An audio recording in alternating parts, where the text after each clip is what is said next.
ایک بادشاہ نے اعلان کر رکھا تھا کہ جو بھی کوئی اچھی بات کہے گا اس کو 400 دینار دیے جائیں گے، یعنی 400 سونے کے سکے دیے جائیں گے۔ ایک دن بادشاہ جب رعایا کی نگرانی کے لیے نکلا تو اس نے دیکھا کہ ایک 90 سال کی عورت زیتون کے پودے لگا رہی ہے۔ بادشاہ نے کہا کہ تم 5-10 سال بعد مر جاؤ گی اور یہ پودے 20 سال بعد بڑے ہوں گے، پھل دیں گے، تو تم اتنی مشقت کیوں کر رہی ہو؟ تو اتنی مشقت میں پڑنے کی، مشکلات میں پڑنے کی کیا ضرورت ہے؟ اس بوڑھی عورت نے جواب دیا، آج جو پھل ہم نے کھائے ہیں وہ پودے، وہ پھل ہمارے بڑوں نے لگائے تھے، اور آج جو ہم پھل لگا رہے ہیں وہ ہمارے بچے کھائیں گے۔ تو بادشاہ کو اس بوڑھی عورت کی بات بہت پسند آئی اور حکم دیا کہ اسے 400 سونے کے سکے دیے جائیں۔ اس بوڑھی عورت کو جب سونے کے دینار دیے تو وہ مسکرانے لگی۔ بادشاہ نے پوچھا، بی بی مسکرا کیوں رہی ہو؟ اس بوڑھی عورت نے کہا کہ زیتون کے پودوں نے 20 سال بعد پھل دینا تھا، لیکن میرا پھل مجھے آج ہی مل گیا ہے۔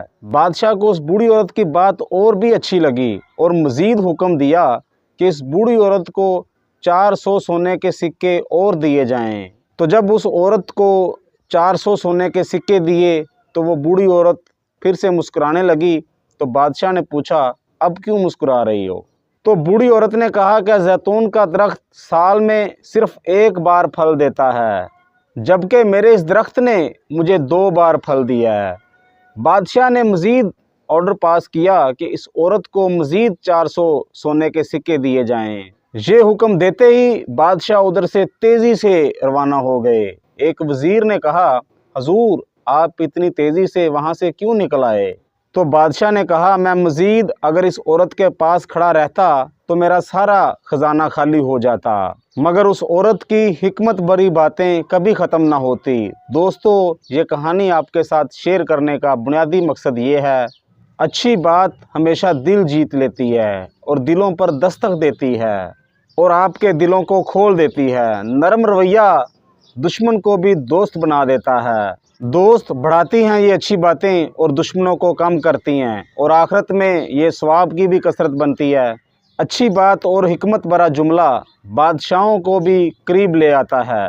آپ مال و دولت سے سامان تو خرید سکتے ہیں، لیکن دل کی خریداری ہمیشہ اچھی بات سے ہوتی ہے۔ اگر یہ ویڈیو اچھی لگے دوسروں کے ساتھ ضرور شیئر کیجیے گا۔